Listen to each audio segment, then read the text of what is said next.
Hi everyone! Good morning, good morning! Kumusta ang lahat? Welcome at update tayo dito sa aming backyard garden kung ano na ba ang ganap-ganap sa aming mga halaman, mga bulaklak at iba pang nabubuhay dito sa aming backyard garden. Let's go! Like, and comment! Thank you! Let's go, let's go! Dami ng hinog ng plum. Pipitas nga ako. Dami ng hinog, ang lalaki. Bago pa tayo maunahan ng ibon. Ayun oh. Matamis itong plum namin. Ayun oh. Oh, kunin pa natin yung malaki dun. Ay, ang dami ng hinog oh. Hanggang sa taas. Ang lalaki. Ang daming bunga this year. Kunin natin dun. Paano ba ako makapunta dun? Ito, ang laki. Oh, maabot ko kaya. Ang laki, wow. Ang laki. Ayan, ang dami sa taas. Ayan, napakataas ng aming plum. Ayan oh, ang daming bunga. Mahihinog na. Ito may malapit. Aray ko parang sinigwilas. Ito pa. Ito may mas malapit-lapit. Ayan. Saan pa? Ito kasi maunahan pati ng ibon. Ayan, ang dami. Ito pwede na to. Ayan oh, wow. Kung may itinanim, may aanihin. Ayan oh. Ang apat na. Meron pa doon. Yung dalawang hinog doon. Tikat baka matapakan ko yung aking kalabasa dito. Yung kalabasa ko. Ayan. Oh, naunahan na nga tayo ng ibon. Ayan oh, natok-tok na niya itong isa. Ayan oh. Okay. So, naunahan na tayo ng ibon. O, ilagay natin na lang dyan sa compost. Compost na lang yan. May apat na ako. Okay, ilagay ko muna yung apat natin. Okay, nahulog pa. Yan, takot si Silver ay may construction people dito. Ang taas nito. Oops, makuha ko kaya abot. Yan ito, halos na rin, overripe. Okay, ito pa. Ang dami yung mabababa lang muna yung pipitasin ko. Yung mga grapes namin. Violet na rin. Ang daming bunga ng plum this year. At yung mga kalabasa ko, ayan. Hindi na yan lalaki sobra. Ayan, oh. Ito pahaba. Tapos doon, dalawa. Tapos mayroon dito. Ayan, oh, mayroon pa pala. At saka dito sa kabila, ayan, namumulaklak pa yung kalabasa ko. May bunga ba ito? Ay, may bunga, oh. Ayan, oh. Isa, dalawa, tatlo, apat. Ang laki nun. Doon, apat. Tapos mayroon pang babae doon na ito rin.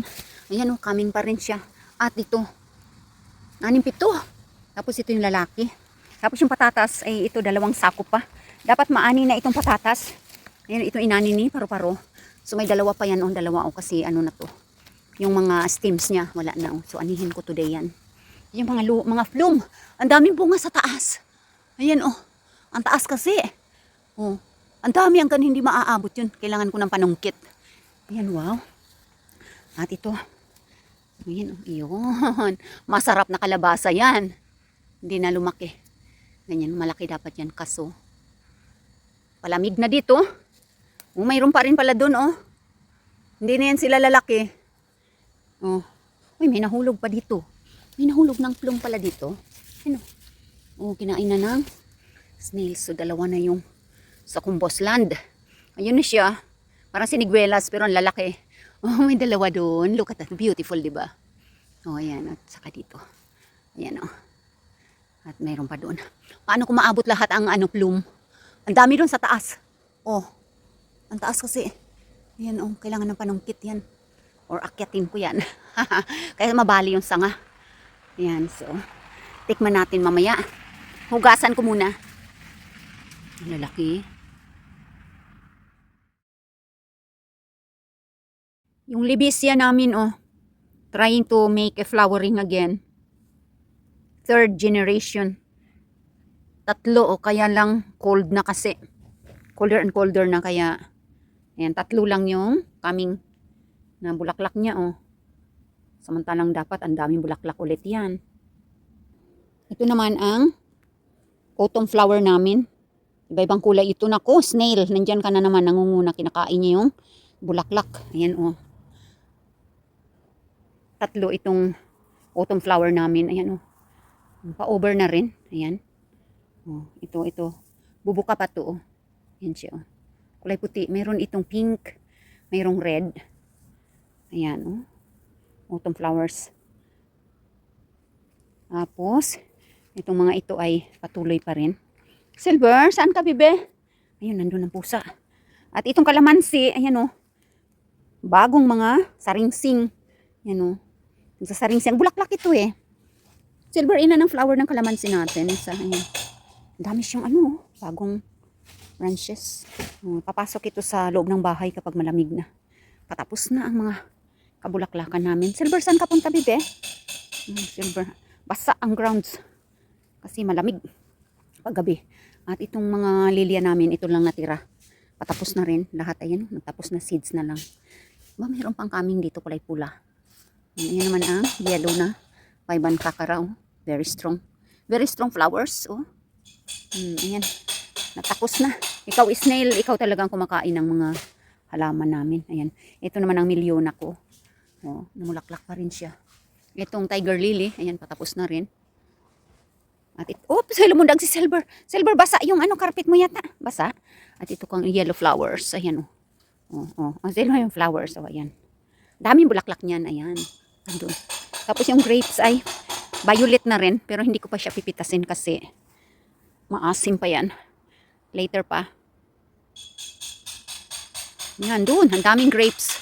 Lahat ng nakabalot ng kulay puti, babataas. Kumapang na nga. Hanggang doon na sa taas ng mga kahoy. Sa yan, sa spring. Next year ay puputulin siya, ititrim siya. Para hindi siya gumapang ng ganyan kataas. Gusto yun umabot na nun sa pinakatuktok ng matataas namin ng mga kahoy na berries. At yung plum naman, ayun, ang daming bunga. Kailangan ko ng panungkit na mahaba. Silver, saan ka bibibasa? Basa yung ground kulta. Uwi ka na? Basa.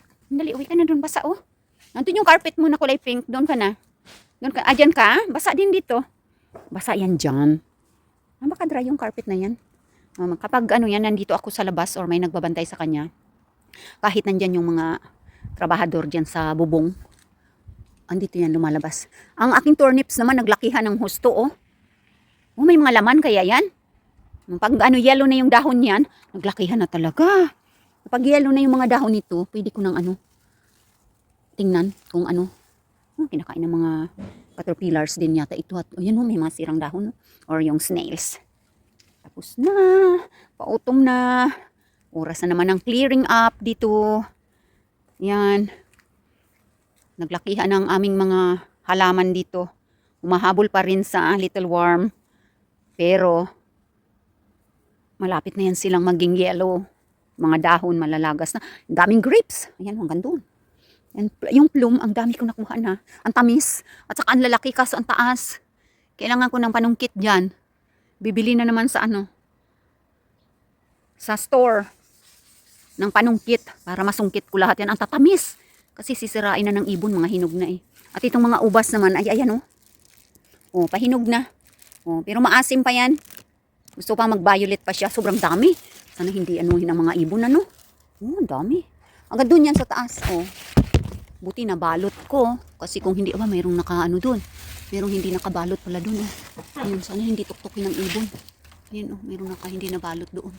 Violet na rin. Pero palagi naman dito may ito yun, dami. Gato sa baba.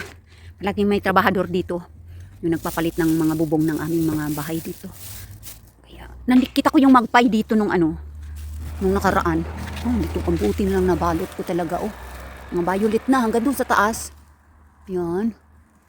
Mayroon doon. Mayroon doon na maganda Hindi ko nabalot. Ang dami doon sa taas. Hindi ko siya nabalot. Wow. Lalaki pero hindi ko na yun maabot. Dalawang malalaking bungkus pala doon. Hindi ko yun nakita nung green pa. Alright. So ayan. Okay. Yan ang ganap-ganap dito sa aming garden. Nagtatrabaho yung mga construction. Diyan ka lang, bibi. Si Silver. Diyan ka lang, bunso. Yan si Silver namin na pogi. Natakot. Dito lang basta nandito ko yan. Okay lang yan sa kanya kahit may construction people dyan. Dito naman sa terrace ay wala na. Tapos na rin yung strawberries. Dito, bagong tubo. Ayan Yan, aayusin ko ng kamatis ko na munga doon. Yan. Tapos itong, yan. Paro-paro mga kamatis ko. Ito muna ang mga kamote. Ayan Papasok ko yan sa taas. Ayan yung Levicia. Para naman sa next year yan. Ayan. Tapos na. Mga caterpillars, nasaan na sila? Wala na, nagtaguan na sa mga branches. Yung mga kamatis ko, daming bunga. Ayan Pahinog na rin. Ito, ang lalaki Ayan. Pahinog na. Pwede na nga pitasin ito para pahinugin na lang sa ano.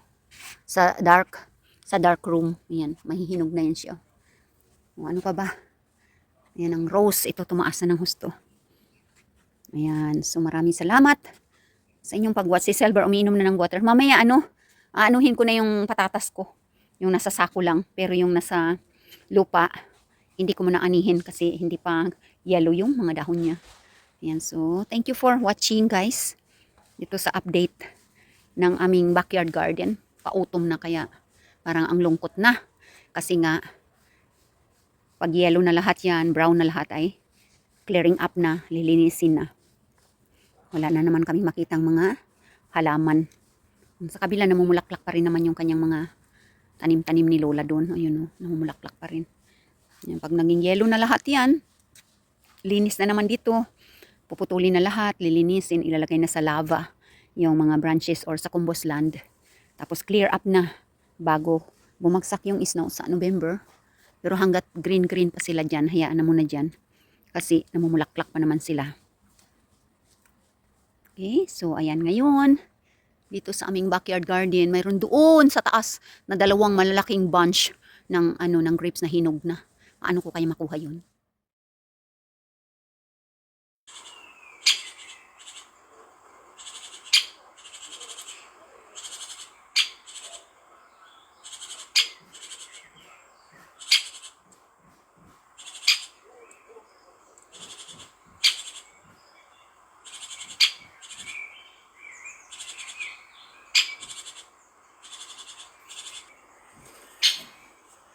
Eto, nagpitas ako.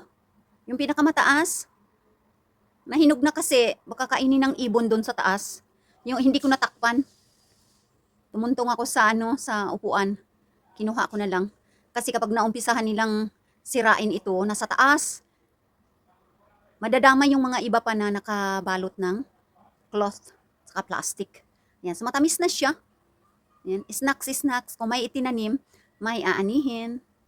O, grapes na kayo dyan.